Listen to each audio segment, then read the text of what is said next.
पढ़े हैं, लिखे हैं और हमारा अधिकार छीना जा रहा है, उसके लिए लड़ाई लड़ना भी जरूरी है।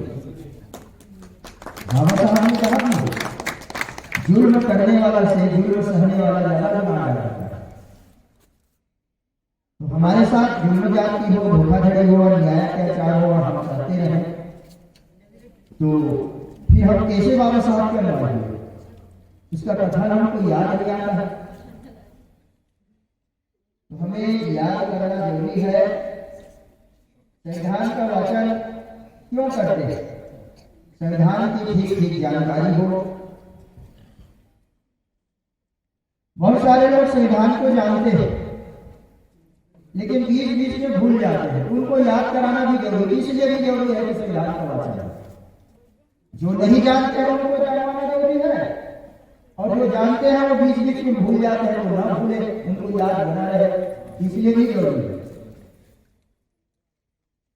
संविधान वाचन का कार्यक्रम आप लोगों ने इधर आयोजित किया है। मैं बार बार आप लोगों को धन्यवाद देता हूँ। संविधान को हम पढ़ते रहेंगे, अधिकार की बात हम करते रहेंगे। संविधान हमारे देश में 1950 से लागू है। आज कितना दिन हो गया है ना? 123-24 साल हो गया संविधान लागू है। संविधान की उद्देशिका में शुरू हुई पन्ना पे ये लिखा हुआ है, समता, स्वतंत्रता, न्याय और भाईचारा के आधार पर इस देश की व्यवस्था होनी चाहिए। जब से देश आजाद हुआ, जिन लोगों को संविधान दी गई, सौंपा गया, उन लोगों ने संविधान के अनुरूप इस देश में व्यवस्था नहीं दे पाए। क्यों नहीं दी? समता, स्वतंत्रता, न्याय और भाईचारा के बजाय आज जो वर्गवाद, जातिवाद, भेदभाव, क्षेत्रवाद मजबूत हो गया है, कम पढ़ना चाहिए। आज हम एक दूसरे को दूरी बनाने लगे हैं कि वो बिहारी है तो बंगाली है तो वो उड़िया है, हम छत्तीसगढ़िया है। क्या उड़ीसा भारत में नहीं आता? क्या बंगाल भारत में नहीं आता? क्या बिहार भारत में नहीं आता? क्या छत्तीसगढ़ भारत में नहीं आता? जब सारे प्रदेश भारत के अधीन है तो भारत देश के निवासियों को भी एक होना चाहिए। भाषा के नाम पर, राज्य के नाम पर भेदभाव कैसे उचित हो सकता है? भाषावाद गलत है कि नहीं? जात पात आज मिट नहीं पाई है, जात पात आज भी बरकरार है। जाति दूरियां आज भी चल रही है। संविधान के कारण कुछ मिट गई है ऐसा दिखता है। अगर स्वतंत्र कर दिया जाए तो जातिवाद हर आदमी के अंदर टूट के भरा हुआ है, जो कब के मिट जाना चाहिए। विज्ञान के अभाव के कारण ऐसा है। देश दुनिया आगे बढ़ गई, भारत देश गुलामी से और गुलामी की तरफ जा रही है। कल्पना कीजिए, कभी हम आजाद थे, आप धरती के किसी कोना में आ जा सकते थे, आपके लिए कोई प्रतिबंध नहीं था। एक समय था आपके लिए कोई कानून कायदा लागू हो सकता था, चाहे जिस देश में भी आ जा सकते थे। आप जन्म लेने के साथ जिस जगह को आपने कब्जा कर लिया, पेड़ काट के, जंगल साफ करके आप खेत बना लिए, वो आपको हो गया। लेकिन आज ऐसा नहीं। आज पेड़ काटने का अधिकार आपको नहीं है। पेड़ काटोगे तो वहां फॉरेस्ट विभाग जंगल में आया जाएगा और आपको जेल में डालेगा। यहां कोई जंगल और राजस्व की बात ही नहीं थी। जो भी खाली पड़ी जमीन अनुपयोगी, उसको मेहनत करके, श्रम करके, खेत बना करके जो परिश्रम कर ले वो उसका हो जाता। ये आजादी थी। लेकिन आज हमारा छोटा सा घर है इस गांव में, हमारा खेत है 2-4 एकड़।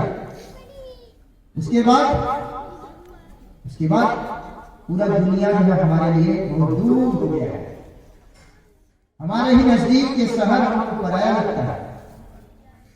आप सीढ़ी नारायण जाइए, जांजगीर जाइए, आपको लगता है जांजगीर मेरा, सीढ़ी नारायण मेरा, वहां कुछ है नहीं आपका, तो आपका कैसे लगेगा मेरा?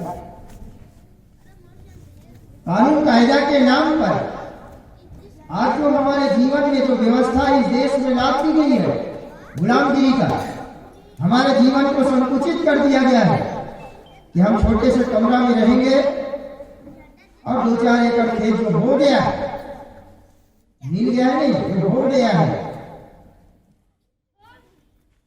वही हमारा है। इस घर का मालिक, सामने घर है, वो घर का मालिक दूसरे के घर में या पारा मोहल्ला में या खलिहान में जाके कब्जा नहीं कर सकता।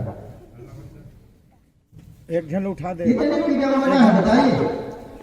एक तरफ हम स्वतंत्रता, आजादी, बराबरी की बातें कर रहे हैं, भारतीय संविधान में अनुकूल वातावरण निर्मित करने की बात कही गई है, लेकिन जिन लोगों के हाथ में देश का संविधान, उन लोगों ने कानून के ऊपर कानून, इतना सारा कानून बना दिया गया है कि आपके 20 उंगली का निशान उनके पास सुरक्षित है, आपके आंख की रेटिना का निशान उनके पास सुरक्षित है। आप बेचारे हैं, आपकी जमीन जायदाद को सरकार जब चाहिए तब ले सकता है। अगर आप कहोगे मेरे हस्ताक्षर के बिना कैसे ले लेगा, तो वो हस्ताक्षर नमूना निकाल लेगा, कंप्यूटर से हस्ताक्षर कर लेगा, आपकी जरूरत नहीं है। आपके हाथ पैर काट दिया गया मेरे कहने पर। आज मेरे ही गांव का सरपंच, मेरा ही बेटा मुझे कहेगा आधार कार्ड लाओ, आप और मैं नहीं जानता, बताओ कितने की जमाना? मेरा बेटा मेरे गांव का, मेरे घर का, वो मेरी पहचान मेरे आधार कार्ड कागज से करता है। मैं हूँ ये गांव नहीं जानता है, मेरा बेटा नहीं जानता है, मैं प्रूफ करना जरूरी है। तो इस तरह से आज वो व्यवस्था के ऊपर व्यवस्था और बड़ा कानून इस देश में लाना चाहता है। नागरिकता कानून, हम अभी नागरिक नहीं है, और एक कानून बनाया, इसके लिए अलग से कार्ड बनाया। जिसके पास कार्ड नहीं होगा और भारत का नागरिक नहीं होगा, उसको काट डाला जाएगा, उसको जो है मार डाला जाएगा, समुद्र में फेंक दिया जाएगा, उसको गांव में रहने के बता नहीं होगा जिसके पास कार्ड नहीं होगा। ऐसे ऐसे कानून इस देश में लाया गया है, बनाया गया है, और हम ये समाज पढ़ लिख करके तैयार रहता है, सब कुछ जानता है, और ये सब मनमानी हो रहा है, हम रोक नहीं पा रहे। आज कानून एक व्यक्ति का गुलाम हो गया, कानून के नाम पर कुछ भी नहीं होता है। इस देश में जो है विधानसभा लोकसभा बनाई गई है, क्यों बनाई गई है? कानून व्यवस्था लाने के लिए, चर्चा करने के लिए। वहां कोई चर्चा ही नहीं होगा। हमारे पूर्व बहुमत है जी, किस बात की चर्चा? कोई आवश्यकता नहीं है चर्चा करने की, हमारी पूर्ण बहुमत है। अजीब दादागिरी है, पार्टी की दादागिरी कर दी। लोकसभा लोकसभा है, विधानसभा विधानसभा है, चाहे जिस पार्टी की बहुमत हो, विधानसभा में लोकसभा में प्रस्ताव आना चाहिए, उस पर चर्चा होनी चाहिए, लोग बहस में करें, सत्ता पक्ष भी बहस करे, विपक्ष भी बहस करे, अगर न्याय उचित हो तब उस पर निर्णय पारित किया जाए, जबरदस्ती कोई चीज ना छोड़ दिया जाए, तो कोई चर्चा की जरूरत नहीं। नोटबंदी हो गया, नोटबंदी हो गया, कोरोना आ जा, कोरोना आ जा, चला जा। अजीब कानून है। तू नेता है कि वैज्ञानिक है कि डॉक्टर है, क्या है? कोरोना जैसे बीमारी पैदा कर देता है। धरती में कोई ऐसा बीमारी नहीं है जो छूने से होता है, लेकिन आपको ऐसा भ्रमित किया गया कि छूने से बीमारी हो रहा है। इतनी आतंक, इतनी दहशत पैदा कर दी गई देश के अंदर। एक भी आदमी कोरोना नाम की बीमारी से इस देश में नहीं मरा। जो भी मरा है सब ऑक्सीजन के अभाव में, दम घुटने के कारण मृत्यु हुई है। दम क्यों घुटा? ऑक्सीजन क्यों कम पड़ा? तो जहर का छिड़काव कर दिया गया, गैस जहरीली गैस का रिसाव किया गया देश के अंदर। लॉकडाउन के दरमियान गली गली में गैस का रिसाव कराया गया। घर घर में आपको जो है माने सैनिटाइजर दिया गया, बांटा गया कि ये तुम्हारी रक्षा करेगा। और वही सैनिटाइजर जहर है। हमने मान लिया, मौत सामने खड़ी है तो जहर को पीने के लिए भी हम तैयार हो गए और घर घर में सैनिटाइजर लेके बैठ गए। गांव गली खेत खलिहान सब जगह सैनिटाइजर गंद ही गंद, दम घुटने लगा। सैनिटाइजर 2 ढक्कन कोई आदमी पी ले तो मर जाएगा, जहर। और गैस तो वहां जहर।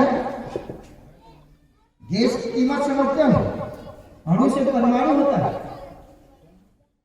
यहां पर इतने लोग बैठे हैं, घर से 2-4 मिर्ची ले आओ, 2-4 लोगों को दे दो, एक आदमी खा जाएगा चबा के, और लोगों को पता भी नहीं चलेगा।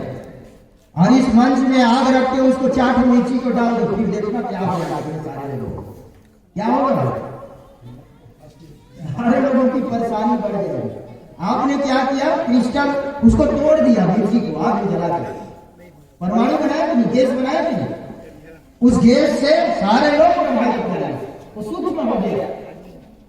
अणु से परमाणु तोड़ा जाए नहीं तोड़ा जाए? परमाणु बम की पावर आपको देखा है कि नहीं? हिरोशिमा नागासाकी में अमेरिका ने जो है बम गिराया 5 किलो का। क्या हुआ था? 40 मील दूर रात की घेर में चला गया मिनटों में। परमाणु कितनी बड़ी शक्ति। तो वैसे वो परमाणु शक्ति सैनिटाइजर हमारे घर घर में हमारे आओ बैठो, और हम हाथ में लेके बड़े से सुन रहे हैं। और जो जितना ज्यादा सुन रहा है उतना जल्दी हॉस्पिटल में खुल जाएगा। हवा फुल हो दे पागिन, एक आदमी ऊपर रहा तो हमको पागिन बन गया। सच को जानना जरूरी, इसलिए मैंने इस बात को रखा। आपको बैठा नहीं है इस बात में। यहाँ जो दादागिरी चल रही है, कानून कायदा के नाम पर जबरदस्ती मनमाने,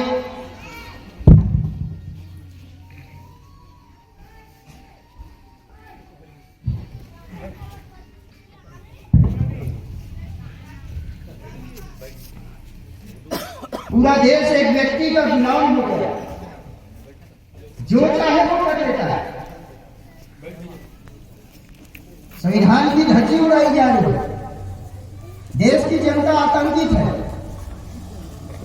प्रजातंत्र में उसकी जो परिभाषा है उसको पूरी तरह से खत्म कर दी गई।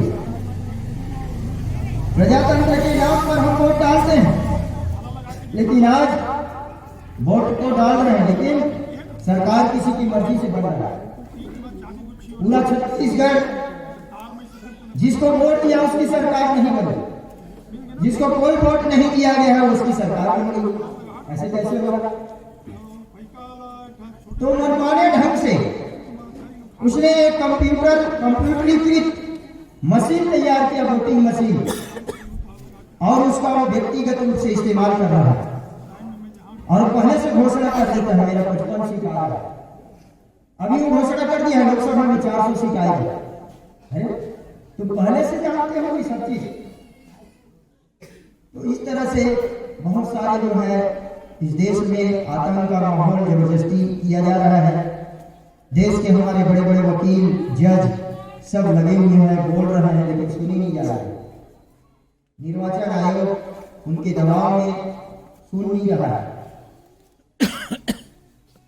अब हम एक तरफ गांव में बैठ के संविधान का वाचन कर रहे हैं।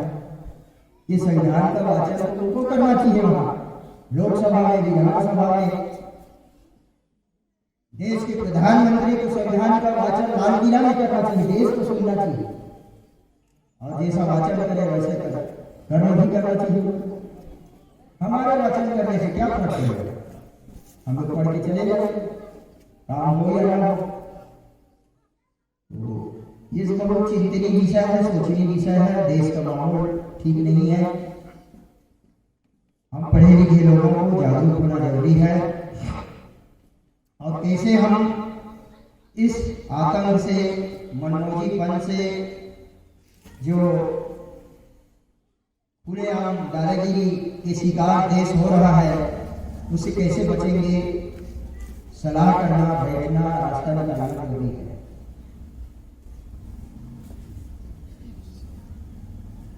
मैं इन सब बातों को करता रहूंगा, समय ज्यादा हो जाएगा, इसलिए ज्यादा बात न करते हुए मैं और एक बात जिसको हो सकता है हमारे यहाँ भी वक्ता दे दिया है और नहीं पाएंगे, तो इसलिए मैं उस बात को रखना चाहता हूँ जिसको वो रखना और नहीं पाएंगे। मैं बहुत रखूंगा, मैं बात रखूंगा, मैं वो नहीं बोल रहा। मैं ये कह रहा हूँ बाबा साहब के संबंध में और बाबा साहब के संविधान के संबंध में बोलने वाले लोग बहुत आएंगे, हमारे अतिथियां लोग बोलेंगे। मैं बाबा साहब के दूसरे पहलू के ऊपर चर्चा करना चाहता हूँ। बाबा साहब के जीवन का दो उद्देश्य था। एक उद्देश्य